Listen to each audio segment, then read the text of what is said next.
Hello again, feral friends and fellow nature nerds. So I had a request to do an episode, or at least a question about doing an episode, on the kinds of spiders that might live in your house. But since I've been on an invertebrate kick as of late, with solifuges and scorpions and butterflies, moths, and grasshoppers being the subject of the last several episodes, and since the spiders in your house might seem better suited for later in October, the spooky season, today I'm going to give you a break from the crawlies and we're going to return to the world of birds. So for this episode, I want to tell you about a species of bird that I saw on the small lake near my house this just recently past summer. Happy autumn, by the way. This is a bird I often spotted roosting on the pylons of an old pier alongside my new pelican friends. Now, in addition to sharing good roosting spots with pelicans, it shares some things in common with one of my other all-time favorite birds, the common loon, which was the subject of episode 60. Now, I don't think I've ever heard anyone get too excited about this bird, even though once you start to do some research, like I did, you find out they're pretty amazing. So what is this bird? It's the western grebe. Now maybe you've heard of them, maybe not, but keep listening because I'm about to tell you all about them. I, of course, am your host, Tim the Nature Nerd O'Hara, and this is the Dispatches from the Forest podcast.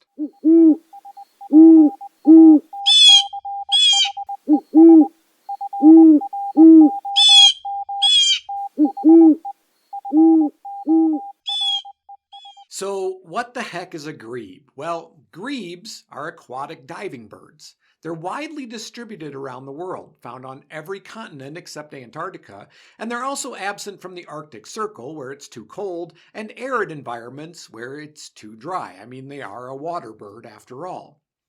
The western grebe, the species that I saw this summer, is the largest of the 7 North American grebe species. It's about 2 to 2.5 feet long, weighs between 2 and 4.5 pounds, and has a wingspan that's between 2.5 to just under 3.5 feet. They're black and white, but they're not distinctly patterned the way loons are, and they have a long, slender, swan-like neck and red eyes. Their feet are not webbed, but each toe has lobes on them to help them swim. Basically, each toe is widened and it acts like a paddle. And like loons, their feet are set far back on their body, which means they're graceful swimmers and divers, but on land, not so much. They can barely walk.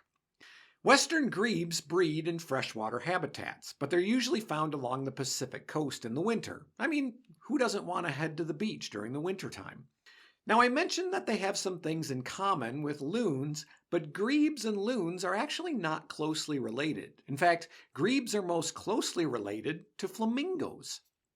But one thing they do have in common with loons is what they eat and how they feed. Grebes, like loons, like I mentioned, are diving birds. They dive under the water to catch things like small fish, mollusks, crabs, amphibians, and other invertebrates. Some smaller fish they might impale on their bill, like a heron, but other prey they might grasp in the bill. Most prey are swallowed while the bird is still underwater, but in some cases, or when feeding chicks, they'll bring their dinner, or lunch or breakfast or snack, to the surface first. During the breeding season, they nest in colonies, preferring lakes that have open water mixed with marsh vegetation.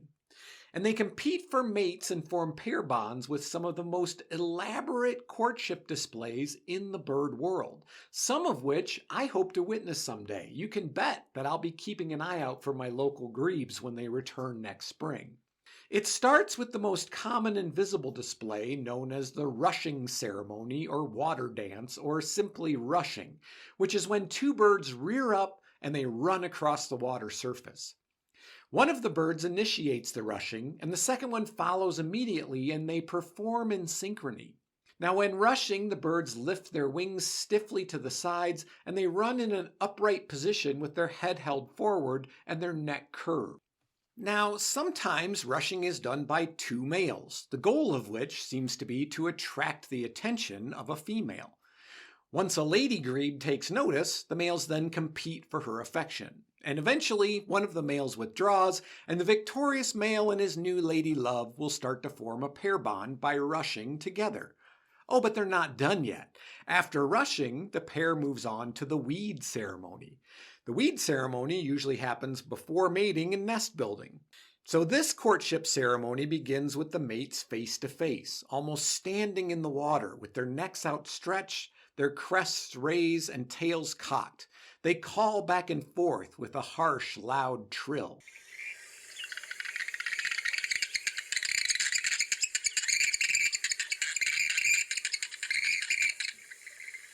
After a few trills, one of the pair will suddenly dip its bill and head into the water, lift it up, and shake a couple of times. The other does the same thing, and this is known as dip shaking. Not very creative, but that's what it is. Next, they dive in place and come back up with weeds in their beaks. The pair with their weedy mouthfuls rise vertically above the water and move towards each other. When they get chest to chest, they shake their heads from side to side, a move known as bob shaking. This weed ceremony continues until one of the pair flips its weeds away and settles into a normal position in the water. So now are they done? No, they are not. After bob shaking, the two grebes swim side by side with arched bodies. Suddenly, one will run its bill through its partner's shoulder blade feathers, a behavior known as bob preening. They have a lot of terms in this courtship ritual. They repeat this bob preening many times. Okay, now are they done? Well, almost. Now they're officially in a relationship, so the female starts to beg for food. She stops begging when the male dives, but if he surfaces with a fish, she begs even louder until he gives it to her. Kind of sounds like dinner time at my house. This feeding resembles the feeding of the young by parents, and it helps provide the female with the energy that she needs to produce eggs.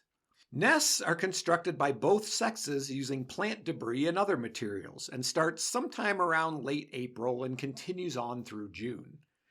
Female western grebes generally lay 3 eggs over the course of as many days, but other species might lay as many as 7, with the male standing guard and bringing her food. The pair share incubation duties, and both will develop what's called brood patches, bare spots on their bellies that help keep the eggs warm. Whichever bird is not currently sitting on the nest is responsible for bringing food to the one that is. Interestingly, clutch size decreases as the mating season progresses, meaning couples that mate later in the season produce fewer eggs. In the case of western grebes, maybe only 1 or 2. But when eggs are laid early in the season and they hatch, the young seem to be more likely to, murder each other as a result of competition for more limited resources. So fewer of the chicks from early season nests survive. So there's that. Now, after hatching, the family doesn't hang around the nest, but instead it heads for open water. Like ducklings, the chicks can swim right away, but they can't dive and they can't fly. But open water is a dangerous place for a grebe chick. Gulls and birds of prey can mean death from above, and large fish like pike or snapping turtles are threats that lurk below, not to mention otters and other predators. So, like loons, grebes engage in what's called backbrooding for about the first 4 weeks after hatching, which is when the chicks ride around on mom or dad's back. In response to a potential threat, one of the parents will make a ticking sound. And this tells the chicks to nestle deeper into the parent's feathers where they can't be seen and to stay quiet. When a parent wants to take a break from brooding, they'll lift their body and flap their wings to shake the chicks off. The chicks then swim to the other parent, who stretches out a leg on top of the water so the chicks can climb aboard. And just like with incubation, while one parent broods, the other hunts for food. The hunting parent makes a clucking sound to let the chicks know that their DoorDash order is approaching. When a chick is hungry, a bare yellow patch on its head turns red. Since parents can only bring food for one chick at a time, they're usually making many trips, and generally the loudest, pushiest child gets fed first. Again, sounds a lot like dinner time here at Dispatches HQ. And what's more, in a move that any exasperated parent knows well, sometimes one parent gives the food to the other parent to give to the chicks. Here, you do it. After about a month of backbrooding, the chicks are too big to all fit on the parent's back, although the most dominant chick will still hitch a ride from time to time. But by this age, they're much better at diving, which is what they do in response to a threat, rather than hide on mom or dad's back. At night, western grebes will gather together as a flock in a large bay. Being in a large flock and out in the water keeps the grebes safer from predators. Some birds watch for danger, like eagles or owls, and call to warn the others if a predator is seen or heard. To sleep, a grebe folds its neck and tucks its head into its back feathers. To dive in calmer water, grebes stick out their necks, push their heads down into the water, and give a strong kick with both feet. In rough water, they'll often spring forward to gain momentum and then dive down. But when alarmed, a bird will open its wings partway, push itself underwater, and beat its wings underwater to get that extra burst of speed. Now you might be thinking, wait a minute, grebes are birds. Why don't they just fly away? Well, the answer is that it's hard. And I don't mean that the answer is complicated. I mean that for the grebe, getting airborne is no easy feat. Their wings are small for their weight, so like loons, they have to face into the wind, run across the surface of the water, and flap their wings really fast in order to lift off. Not exactly a quick and efficient getaway strategy. In fact, grebes don't usually fly if they don't absolutely have to. About the only time they fly is during migration in the spring and the fall. Grebes migrate in flocks at night, stopping to rest and eat on marshes and lakes during the day. And interestingly, they don't fly south for the winter, which is how we tend to think of migration, but rather west, wintering on the Pacific coast. Now, the number of grebes has been slowly declining over the last 20 years, unsurprisingly maybe primarily because of habitat destruction. But western grebes are also very sensitive to disturbance, especially by humans. If disturbed, the parents will leave the nest, leaving unhatched eggs vulnerable to predators. Even a perceived threat results in decreased reproduction and survival of the young. Now, because they're so sensitive, there's a lot of efforts to restore the western grebe's native habitats, to give them a better chance to mate and raise chicks without being disturbed. So, there you have it. Everything you didn't know you needed to know about a bird you might not have ever heard of.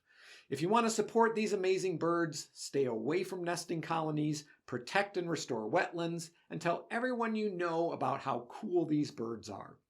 If you want to support the podcast, you can do that in a couple of ways. One, by becoming a patron. Subscriptions start at just $5 a month, and that's less than, well, it's less than a lot of things. You can find all the information at patreon.com/dispatches from the forest. You can make a one-time donation through PayPal or send me an email using the same email address, dispatchesfromtheforest@gmail.com. If you have a question, a comment, a suggestion for a future episode, that's a great place to send it. And of course, you can buy some merch. Check out all the offerings at cafepress.com/shop/dispatches from the forest, and then click on products. And just like grebes, you can tell everyone you know to give the podcast a listen. For additional content, follow Dispatches from the Forest on Facebook, Instagram, and TikTok. I'm your host, Tim the Nature Nerd O'Hara, reminding you to go outside and get dirty.